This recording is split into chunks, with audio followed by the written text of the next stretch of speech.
ہارون رشید کے بیٹے مامون اور امین، بادشاہ ہے وقت کا بڑا ایسا خلیفہ جس کا رعب و دبدبہ ہے، اور دونوں بچوں کے لیے استاد مقرر رکھا تھا، اتالیق جن کو کہتے ہیں بادشاہ کے بچوں کو پڑھانے والے، امام خلیل کوفی۔ تو ایک دن بادشاہ نے آ کر دیکھا کہ استاد جو ہے وضو کر رہا ہے، تو یہ دونوں وہاں پر کھڑے ہیں، ان میں سے ایک جو بیٹا ہے وہ پانی پیش کر رہا ہے استاد کو وضو کے لیے، صحیح، پانی پیش کیے جا رہا ہے۔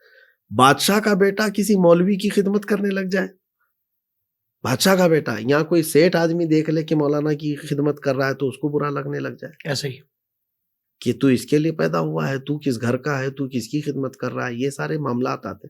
لیکن ہارون رشید نے دیکھا وضو تو ہو گیا استاد کا، اور وہ چلے گئے تو بیٹوں کو بلا کر تماچا لگایا، اوہ، کہا کہ تم نے اخلاق نہیں سیکھے؟ کہا بابا ہم تو ادب سے کھڑے تھے، استاد جب تک وضو کر رہے تھے ہم پانی پیش بھی کر رہے تھے۔ کہا یہ طریقہ نہیں، تم میں سے ایک پانی ڈالتا اور دوسرا پیر دھو رہا ہوتا، اللہ اکبر، اللہ اکبر، یہ اخلاق ہے۔ سبحان تو اللہ۔ یہ میں کہنا یہ چاہتا ہوں کہ باپ اگر اولاد کو یہ چیزیں نہ بتائے گا تو کہاں سے اڈاپٹ کر کے لائے گا؟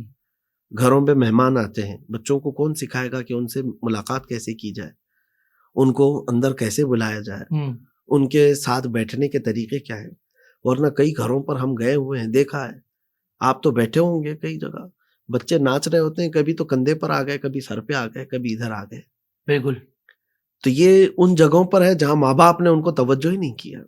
اور کچھ گھروں کے حالات یہ بھی دیکھے ہم نے، بچوں کو ایسے مؤدب رکھا گیا ہے کہ جاتے ساتھ ہی ان کے گھر کا انداز پورا سمجھ میں آ جاتا ہے کہ کس کے اخلاق کس کے سیکھے ہوئے ہیں۔ اللہ، ماں کی عظمت بھی اس بچے کے اندر سمجھ میں آ جاتی ہے، باپ کا ادب بھی سمجھ میں آ جاتا ہے۔ اللہ اکبر۔ تو والدین کو چاہیے کہ بات کرنے کے طور طریقے بچوں کو خود سکھائیں، سلام کرنے کے آداب۔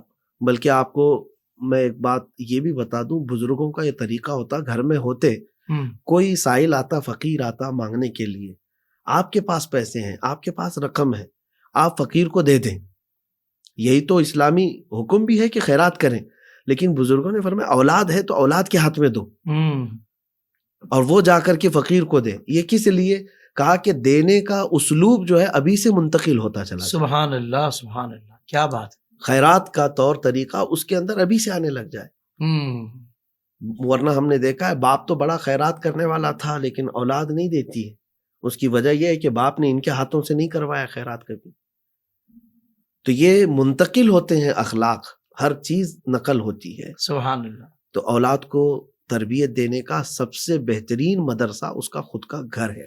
واہ واہ واہ۔ زندگی کے تمام شعبوں میں دینی رہنمائی حاصل کرنے اور آخرت کو بہتر کرنے کے لیے ہمارے YouTube channel Islamic digital studio کو سبسکرائب کر لیں اور بیل آئیکن بھی پریس کر لیں۔ قرآن سے بھی ملاتا ہے